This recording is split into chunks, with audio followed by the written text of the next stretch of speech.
नमस्कार मित्रों, मैं एसवी भारद्वाज आपका फिर से स्वागत करता हूं। आज हम शुक्र की बात करेंगे। शुक्र दोस्तों राशि परिवर्तन कर रहा है। शुक्र धनु राशि में 20 दिसंबर को प्रवेश कर जाएगा और धनु राशि में यह 13 जनवरी तक रहेगा। शुक्र का यह गोचर आपके लिए कितना लाभदायक हो सकता है, कितना महत्वपूर्ण हो सकता है, इसके ऊपर हम टिप्पणी करने जा रहे हैं विस्तार से। दोस्तों इस वीडियो को अंत तक देखिए। अगर आप एस्ट्रोलॉजी सीख रहे हैं तो भी यह वीडियो आपके लिए बहुत महत्वपूर्ण रहने वाला है, क्योंकि काफ़ी सारे ज्योतिष, वैदिक ज्योतिष के सूत्र भी इसमें सम्मिलित रहेंगे। कुंभ राशि, कुंभ लगन के लिए चर्चा है। जी हाँ दोस्तों, अगर आपको अपना लगन मालूम है तो ये चर्चा लगन पर भी आधारित है। शुक्र दोस्तों the planet of love and beauty, प्यार मोहब्बत का यह ग्रह, देवगुरु बृहस्पति की राशि धनु राशि में, जो कि अग्नि तत्व की राशि है, शुक्र का प्रवेश 20 दिसंबर को हो जाएगा और तकरीबन 13 जनवरी तक रहेगा यह शुक्र धनु राशि में। वहाँ पर पहले से विद्यमान मंगल सूर्य के साथ शुक्र का संयोग होगा, युति बनेगी। परंतु आपको ये भी बताना चाहता हूँ कि 29 तारीख से शुक्र का अभिन्न मित्र, अति मित्र कहें तो कोई अतिशयोक्ति नहीं होगी, बुध कुमार ग्रह भी शुक्र के साथ, सूर्य के साथ, मंगल के साथ युति बनाएंगे। दोस्तों ये सभी ग्रह चतुर्ग्रही राजयोग बनाने वाले हैं 29 दिसंबर से। नो डाउट गुरु की दृष्टि रहेगी, 5वें ग्रह का प्रभाव, शनि की दृष्टि रहेगी, 6ठे ग्रह का प्रभाव, केतु की दृष्टि भी रहेगी। 7 ग्रहों का प्रभाव आपके 11वें भाव के ऊपर होगा 29 तारीख को। 28 तारीख तक की बात करें तो 20 तारीख से लेकर 28 तारीख तक 6 ग्रहों का प्रभाव तो रहेगा ही। बुध को छोड़ दे तो ये 6 ग्रह 28 तारीख तक कैसा फल देते हैं आपके 11वें भाव को प्रभावित करने के पश्चात। और 29 तारीख से लेकर 13 जनवरी तक की बात करेंगे, जब ऑलमोस्ट सभी के सभी ग्रह एक राहु और चंद्रमा को छोड़कर आपके लाभ स्थान को, आपकी इच्छाओं के स्थान को प्रभावित करेंगे, तो उसका भी प्रभाव जानेंगे। तो इस वीडियो को 2 हिस्सों में समझिए।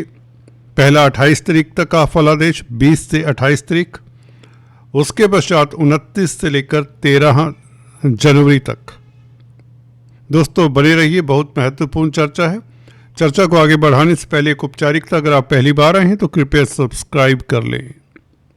दोस्तों शुक्र जैसा कि बताया प्यार मोहब्बत का कारक है।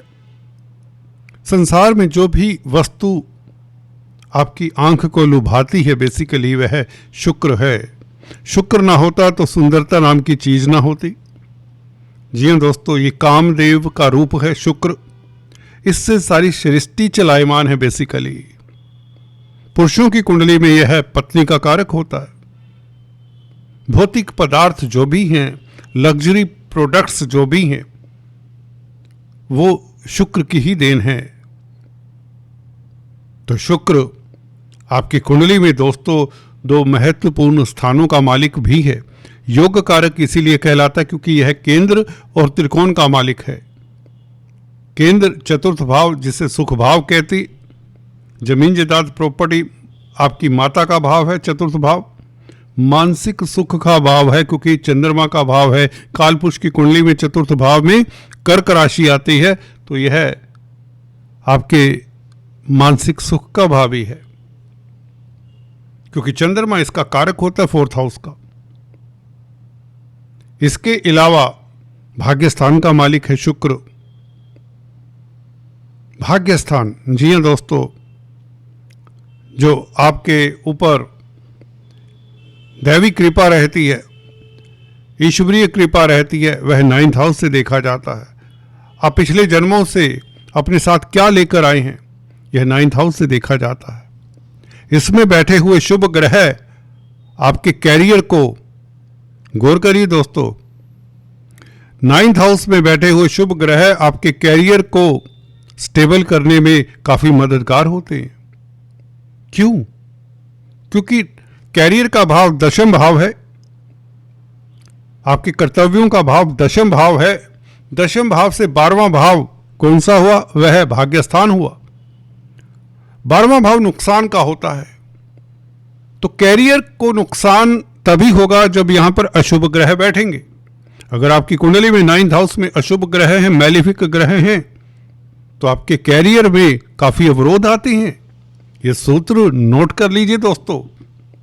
किसी भी भाव का 12वां भाव अशुभ ग्रहों से प्रभावित हो तो उस भाव के सुखद फल नहीं मिलते। जैसे कि यहां पर हम 10th हाउस की बात कर रहे थे। 9th हाउस में शुभ ग्रह हों तो 10th हाउस को बल मिलता है, नुकसान नहीं कर पाता। 12वां भाव दशम से 12वां भाव बन जाता है 9th हाउस। तो हर भाव के लिए आप इस तरह से देख सकते हैं कि कौन सा आपका भाव अच्छा है या इतना अच्छा नहीं है। तो शुक्र की बात कर रहे थे। शुक्र आपके 9th हाउस का मालिक है, सूर्य के साथ, मंगल के साथ होगा। 28 तारीख की बात करें तो दोस्तों सूर्य आपके 7वें भाव के मालिक हैं। 7वां भाव भी आपके दाम्पत्य जीवन का है, लव रोमांस इत्यादि का है। और मंगल जो कि आपकी कुंडली में 10th लॉर्ड हैं। देखिए भाग्यस्थान का मालिक शुक्र और मंगल आपके कर्म भाव का मालिक, कैरियर का मालिक सूर्य के साथ, जो कि सरकार के कारक हैं। सरकारी तंत्र से आपको फायदा हो सकता है और कैरियर में कोई ना कोई उछाल आने के योग, कैरियर में कोई परिवर्तन, सुखद परिवर्तन भाग्य के कारण आ सकता, कोई बड़ी बात नहीं। हालांकि शुक्र अस्त हैं। किसी दर्शक ने, प्रिय दर्शक ने, कुंभ राशि वालों कमेंट करते रहा करो, आपके कमेंट्स हमें बहुत प्रिय होते। कमेंट करके बताया कि शुक्र अस्त है, याद दिलाने के लिए शुक्रिया। काफ़ी दिनों से अस्त हैं, परंतु 11वें भाव में कोई भी ग्रह बैठा हो, अस्त वस्त का इतना प्रभाव नहीं पड़ता जितना आप सोचते हैं। मैंने अक्सर देखा है कुंडली में 2 तो 3 ग्रह अस्त होते हैं, तब भी व्यक्ति राजा होता है। हमारे देश के प्राइम मिनिस्टर, उनका बुध अस्त है, तो क्या बुद्धि अस्त हो गई? जी नहीं, ऐसा नहीं होता। कई और भी बातें होती हैं, उस ग्रह से रिलेटेड आपको देखनी होती हैं। तो इतना कहना चाहूँगा, 11वें भाव में शुक्र है तो यह कमजोर तो नहीं है, भाग्य आपका अस्त तो नहीं है, क्योंकि 11वें भाव में है शुक्र। और साथ किसका मेला है? मंगल का, जो कैरियर का मालिक है। तो कैरियर में आपको सफलता मिलेगी क्योंकि गुरु की दृष्टि है। ये सूत्र भी नोट कर लीजिए, मैंने पिछले वीडियो में शायद बताया। कोई भी ग्रह अपने भाव को देखे, उस भाव की तो रक्षा करता है, उस भाव में बैठे हुए ग्रहों को भी बल मिलता है, भले वह शत्रु ही क्यों ना हो। तो गुरु की दृष्टि के कारण, गुरु की 7वीं दृष्टि के कारण शुक्र को भी तो बल मिलेगा, भले शुक्र गुरु के मित्र तो नहीं है। दोस्तों कुछ लोग इससे शुक्र और गुरु को मित्र बताकर भी आपको खुश करने के चक्कर में होंगे। अगर आप ज्योतिष सीख रहे हैं तो आप ध्यान रखिए, क्योंकि स्वभाव देख लेना चाहिए। शुक्र किन राशियों के मालिक है, किस तत्व के मालिक हैं, और गुरु किस तत्व के मालिक हैं। गुरु अग्नि तत्व और जल तत्व के मालिक हैं। अग्नि तत्व की राशि गुरु की होती है धनु, जल तत्व की राशि होती है मीन राशि, और इधर शुक्र पृथ्वी तत्व की राशि जो कि वृषभ राशि के मालिक हुए, और तुला राशि जो कि वायु तत्व की राशि है। तो देखिए वायु तत्व और पृथ्वी तत्व ये पास हैं किसके? शुक्र के। इधर जल तत्व और अग्नि तत्व गुरु के पास हैं, कोई संबंध नहीं है, डिपार्टमेंट अलग हैं बिल्कुल। अगर शुक्र भी किसी जल तत्व की राशि का मालिक होता या अग्नि तत्व की राशि का मालिक होता तो दोस्ती होती, जैसे कि सूर्य और मंगल दोनों अग्नि तत्व के मालिक हैं, तो इसीलिए तो गुरु के मित्र हैं। एनीवेज, तो शुक्र के ऊपर गुरु की दृष्टि, सूर्य मंगल के ऊपर, सूर्य मंगल क्या है? जैसे कि पता, सूर्य सप्तम भाव के मालिक हैं, व्यापार में वृद्धि के योग और लाभेश लाभ स्थान को देख रहा है। गुरु लाभ स्थान के मालिक हैं, आपकी इच्छाओं की पूर्ति होने के पूर्ण योग बन जाते हैं जैसे ही शुक्र राशि परिवर्तन करता है। दोस्तों, स्त्री वर्ग से लाभ के योग, सौंदर्य प्रसाधन, cosmetic, textile, jewellery, diamonds, luxury products का जो बिजनेस करते हैं या किसी तरह का व्यापार करते हैं, या सरकारी तंत्र के साथ कोई नाता है, या मंगल से संबंधित कोई कामकाज है, होटलियर्स हैं, आग से संबंधित कोई कामकाज है, या आप सर्जन हैं। मंगल सूर्य दोस्तों जो सर्जन होते हैं उनकी कुंडली में ज़्यादातर बेनिफिक होते हैं और साथ भी पाए जाते हैं, क्योंकि मंगल ब्लड के कारक हैं, सूर्य आत्मा के कारक हैं। जिसके पास आत्मिक बल होगा वह अच्छा सर्जन होगा। राहु भी अच्छा होना चाहिए कुंडली में, बुध भी अच्छा होना चाहिए अच्छे सर्जन के लिए। सूर्य, मंगल, राहु और बुध, ये 4 ग्रह आपको अच्छा डॉक्टर बनाते हैं, खासकर सर्जरी से रिलेटेड। एनीवेज, यहाँ पर यह बताना चाहता हूँ कि गुरु की दृष्टि सूर्य के ऊपर, सूर्य और गुरु अभिन्न मित्र हैं, तो सूर्य यहाँ पर प्रकाशित हो जाते हैं। वैसे भी 11वें भाव में गुरु की राशि में सप्तम भाव आपका प्रकाशित होता है। आपका दाम्पत्य जीवन इतना मधुर होगा 20 तारीख से, क्योंकि शुक्र भी दाम्पत्य जीवन के कारक हैं। सूर्य मालिक है दाम्पत्य जीवन के, शुक्र कारक हैं। दोनों का संबंध, आपके संबंध, हस्बैंड वाइफ के संबंध बहुत बेहतर होने वाले, बहुत मिठास भरे होने वाले हैं। लव लाइफ को 4 चांद लगाने वाले हैं। हालांकि सूर्य और शुक्र आप कहेंगे मित्र नहीं है, परंतु गुरु की दृष्टि तो है ना। मंगल कैरियर का मालिक, कर्तव्यों का बोध होगा आपको इस अवधि में, क्योंकि गुरु की दृष्टि है मंगल के ऊपर। गुरु शुभ प्लैनेट हैं, आप में शुभता रहेगी, आपके मानस पटल में, आपके जहन में शुभ विचारों का तांता लगा रहेगा। संक्रामित से हो जाएंगे शुभता से, यूं कहना चाहूंगा। अशुभता से कोसों दूर रहेंगे, छल कपट से दूर रहेंगे, विचार आपके बहुत अच्छे होंगे। सूर्य के साथ संबंध गुरु का, आत्मा आपकी पवित्र सी हो जाती है, जैसे कि आपका मन ऊपर वाले को शत शत नमन करने को करता है।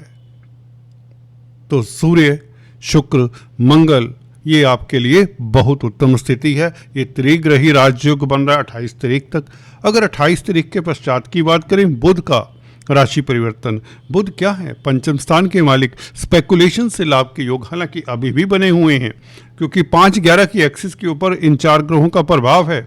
गुरु पंचम स्थान में हैं जो कि लाभ स्थान के मालिक हैं, तो स्पेकुलेशन से लाभ, धन आने के योग, पब्लिक का धन मिलने के योग। पंचम भाव क्योंकि चतुर्थ से द्वितीय होता है, जो कि पब्लिक का धन बना, क्योंकि 4th हाउस पब्लिक का भाव है और पंचम भाव द्वितीय होता है पब्लिक के भाव से, तो पब्लिक का धन हुआ पंचम भाव, तो पब्लिक से धन आने के योग। अगर आप किसी तरह के काउंसलर, कंसल्टेंट हैं, टीचर हैं, गाइड हैं, पब्लिक डीलिंग करते हैं, तो आप धनी होंगे, आपका कार्य खूब चलेगा। और 29 तारीख से जैसे ही बुध साथ में मिल जाते हैं, तो शुक्र और बुध 2 मित्र इकट्ठे आ जाएंगे, तो इनका भी खेमा 50-50 का हो जाएगा। उधर सूर्य मंगल और बुध शुक्र। हालांकि गुरु की अनुकंपा रहेगी, शनि की दृष्टि रहेगी, तो ये बहुत अच्छा है। आपकी इच्छा पूर्ण होती है, कोई घर में मांगलिक कार्य के योग तक बनते हैं। धन की स्थिति बहुत बेहतर होने वाली है अचानक से, अकस्मात ढंग से, क्योंकि केतु की दृष्टि भी है इस कॉम्बिनेशन के ऊपर। 29 तारीख से व्यापार में कोई बड़ी उपलब्धि, कमीशन के काम काज में सफलता, बच्चों को लेकर कोई बड़ी खुशी मिले, स्पेकुलेशन से लाभ हो, शेयर स्टॉक मार्केट से लाभ हो। अगर आप छात्र हैं तो हायर स्टडीज़ के इंस्टीट्यूट में एडमिशन चाहते हैं तो उसमें आपको सफलता मिले। भाग्य साथ दे कहीं तो बुध का, भाग्यस्थान का मालिक है शुक्र और बुध का मित्र है, तो बुध क्या है? पंचमेश है। पंचम स्थान से हम कॉम्पिटिटिव एग्जाम्स का भी विचार करते, तो कॉम्पिटिटिव एग्जाम्स के साथ भाग्य का मिश्रण हो जाता है तो कॉम्पिटिटिव एग्जाम्स में आप सफल होते हैं। गुरु की दृष्टि है तो शिक्षा से रिलेटेड कोई भी कामकाज हैं वह पूर्ण होते हैं 29 दिसंबर ऑनवर्ड्स। तो अगर आप एजुकेशन से रिलेटेड कोई कामकाज करते हैं, कोई टीचर हैं, गाइड हैं, प्रोफेसर हैं, यूनिवर्सिटी में पढ़ाते हैं तो बहुत उत्तम समय रहेगा। तो कुल मिलाकर सरकारी तंत्र से फ़ायदा, होटल लाइन में है तो फ़ायदा, आर्मी डिफेंस पैरामिलिट्री फोर्सेस में है तो आपकी तरक्की के योग। शनि की दृष्टि के कारण मंगल शनि का भी लक्ष्मी योग बना हुआ है, क्योंकि मंगल भी शनि को देखते हैं तो ये बहुत अच्छा है। तो तरक्की के योग बनते हैं, कैरियर में ऊंचाइयां छूने के योग बनते हैं, कोई उच्च पद प्रतिष्ठा बढ़े, कोई बड़ी बात नहीं, ये सब संभव है। तो आपके लिए ये चतुर्ग्रही राजयोग 29 दिसंबर से आपको कई तरह के भौतिक सुख दे, संसारिक सुख दे, आपको कामयाबी मिले, सफलता मिले। आपके लिए बहुत बेहतर समय की शुरुआत हो चुकी है। यूँ तो कैरियर की जहाँ तक बात करें शनि मंगल का संबंध है, परंतु 20 तारीख से और भी उत्तम स्थिति हो जाती है जब 3 ग्रह आपके 11वें भाव में हो, गुरु की दृष्टि में हो, तो डेफिनेटली 11वां भाव आपको भर भर कर सफलता देगा, आपकी इच्छाओं को पूर्ण करेगा। समाज में आपका डंका तो बजने वाला है दोस्तों। बुध का हिस्सेदारी और भी 4 चांद लगा देगा 29 तारीख से। व्यापार के लिए उत्तम रहेगा, नौकरी के लिए उत्तम रहेगा, घर परिवार के लिए स्थितियां खास बेहतर रहेंगे, स्वास्थ्य आपका अनुकूल रहेगा। प्रतिकूल नाम की कोई भी वस्तु आपकी जिंदगी में नहीं रहेगी। बहुत उत्तम समय है दोस्तों। आज इतना ही, फिर से मिलते हैं, तब तक के लिए हैव ए नाइस टाइम। अपना ख्याल रखिए।